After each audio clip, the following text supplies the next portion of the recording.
Assalamualaikum warahmatullahi wabarakatuh. Alhamdulillahilladzi kana bi'abdihi khairan basira. Tabarakalladzi ja'ala fis sama'i burujan wa ja'ala fiha sirajan wa qamaran munira.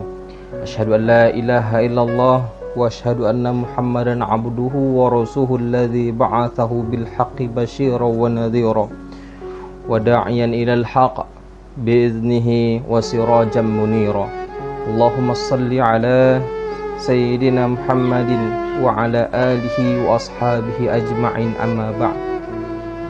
Alhamdulillah, segala puji dan syukur mari sama-sama kita panjatkan kepada Allah Subhanahu wa ta'ala atas segala limpahan rahmat dan karunia-Nya, atas diberikan kepada kita kesehatan, panjang umur, sehingga kita masih dapat menikmati barokahnya bulan puasa pada tahun ini. Allah Subhanahu wa ta'ala memberikan kepada kita kenikmatan kesehatan, yang mana kesehatan itu mungkin tidak kita rasakan. Kapan kita merasakan kesehatan yang diberikan oleh Allah Subhanahu wa ta'ala? Yaitu ketika kita sedang merasakan sakit.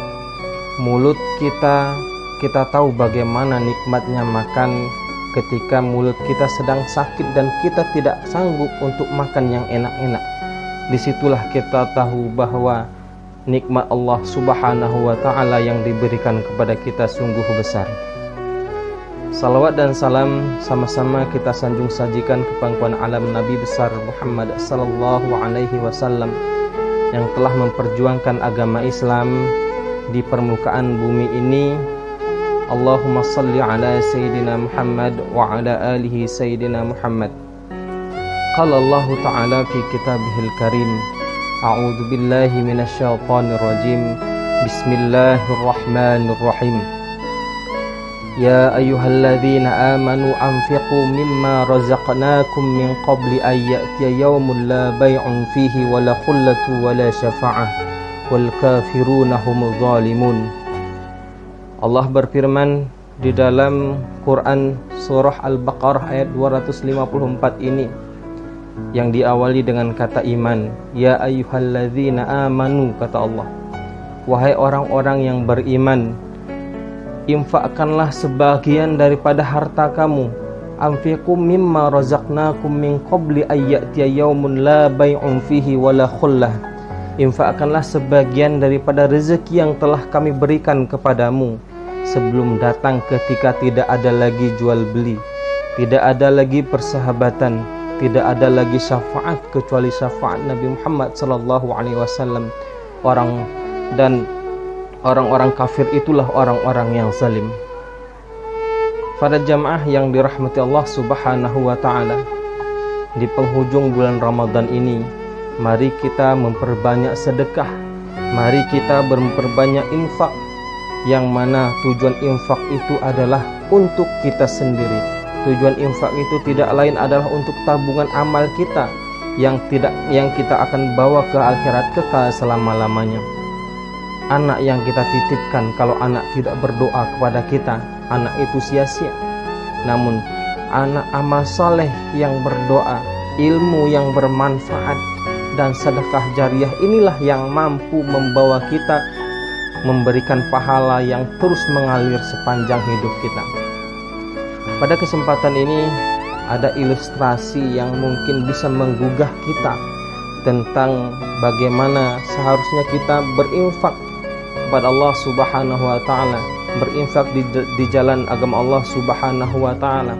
Coba kita bayangkan tukang parkir, bagaimanapun banyaknya mobil yang dititipkan kepadanya, namun dia tidak pernah sombong. Mobil Fortuner, Toyota Avanza dan lain sebagainya, mobil itu datang dan pergi. Kita lihat bagaimana reaksi tukang parkir.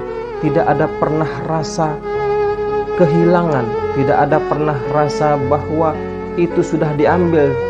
Itulah bagaimana kita belajar bagaimana menginfakkan harta kita sebagaimana orang tukang parkir yang terjadi dalam kehidupan sehari-hari.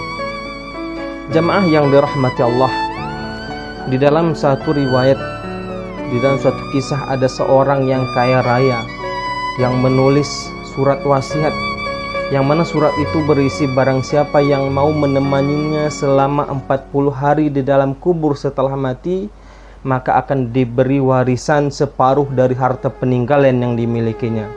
Orang ini sangat kaya, begitu banyak hartanya, namun dia berpikir, siapa yang mau menemaninya di akhirat nanti, siapa yang mau menemaninya di kuburan selama 40 hari saja, maka dia akan memberikan separuh rezekinya kepada orang yang mau menemani tersebut. Konglomerat itu kemudian bertanya kepada anak-anaknya, apakah mereka sanggup menjaganya dalam kubur nanti? Namun anak-anak justru menjawab, tidak sanggup. Ketika mati, ayah sudah menjadi wafat, ayah sudah menjadi mayat, tidak mungkin kami menemani ayah. Kemudian lantas dia memanggil adik-adiknya dan kemudian kembali bertanya, adik-adikku, sanggupkah kalian menemaniku di dalam kubur selama 40 hari setelah aku mati nanti? Aku akan memberikan kepada kalian setengah daripada hartaku. Adik-adiknya pun menjawab, tidak mungkin, wahai kakanda, ada orang yang sanggup bersama mayat selama itu di dalam tanah. Dengan perasaan sedih, konglomerat tadi memanggil ajudannya dan mengumumkan penawaran istimewanya itu ke seluruh negeri. Akhirnya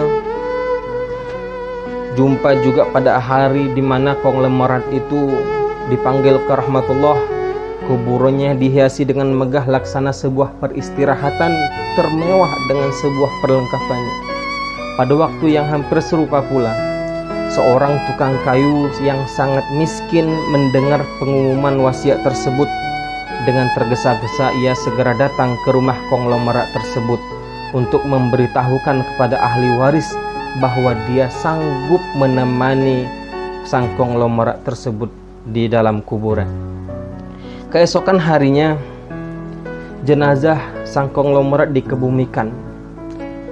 Si tukang kayu pun ikut ke dalam kuburan dan ikut masuk ke dalam liang lahat sambil membawa kapaknya, yaitu harta satu-satunya yang ia miliki untuk mencari nafkah. Yang mana tukang kayu ini adalah orang yang sangat miskin, dia hanya mempunyai satu harta, yaitu kapak yang dimiliki untuk mencari nafkah. Kemudian jamaah yang dirahmati Allah, setelah 7 langkah para pengantar mayat sang konglomerat ke pemakaman, datanglah malaikat mungkar dan nakir ke dalam kubur. Di dalam benak sang tukang kayu, dipikirnya terjadi bahwa sudah datanglah malaikat mungkar dan nakir untuk menanyai sang konglomerat. Namun apa yang terjadi? Malaikat mungkar dan nakir malah menuju ke arahnya dan bertanya, apa yang engkau lakukan di sini? Aku menemani mayat ini selama 40 hari untuk mendapatkan setengah dari harta warisannya, jawab si tukang kayu. Kemudian malaikat bertanya, apa yang engkau miliki? Tanya Mungkar dan Nakir. Hartaku cuman kapak ini saja untuk mencari rezeki, dijawab oleh sang malaikat, dijawab oleh sang tukang kayu. Kemudian Mungkar dan Nakir bertanya lagi, dari mana engkau dapatkan kapakmu ini? Aku membelinya, jawab tukang kayu kepada malaikat. Besoknya pada hari kedua datang lagi malaikat dan bertanya, apa saja yang engkau lakukan dengan kapakmu? Si tukang kayu menjawab, aku menebang pohon untuk dijadikan kayu bakar, lalu aku jual kepada pasar, jawab si tukang kayu. Di hari yang ketiga ditanya lagi, pohon siapa yang engkau tebang dengan kapakmu ini? Sang tukang kayu menjawab, pohon itu tumbuh di hutan belantara, jadi tidak ada yang punya, katanya. Sidang jamaah yang dirahmati Allah, apakah engkau yakin? Kata malaikat. Datang lagi di hari keempat bertanya lagi, apakah engkau potong kayu tersebut dengan ukuran sama lalu engkau jual ke pasar? Si tukang kayu menjawab, tidak mungkin aku memotong dengan ukuran yang sama, jadi saya potong hanya sekira-kiranya saja.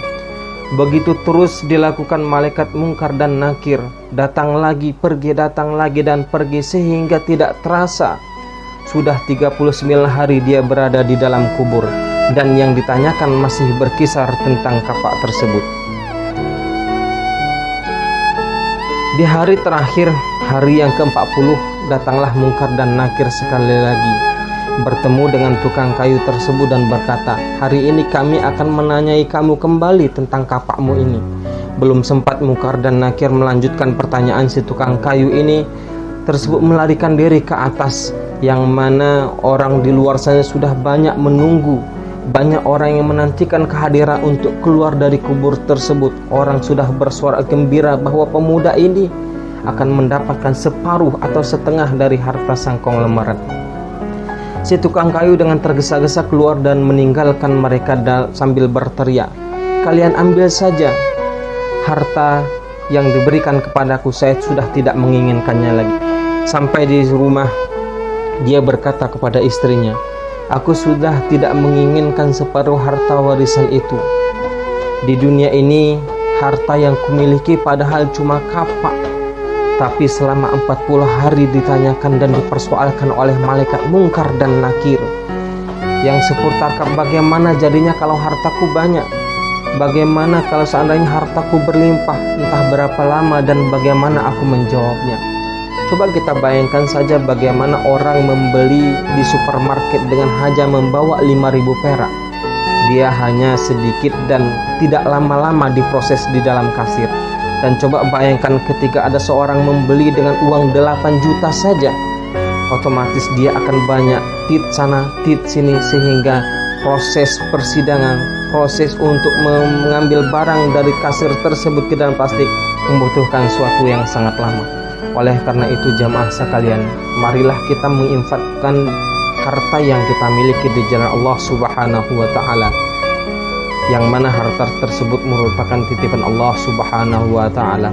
Inilah yang dapat kami sampaikan. Wabillahi taufiq wal hidayah. Semoga bermanfaat khususnya bagi kami sendiri. Wassalamualaikum warahmatullahi wabarakatuh.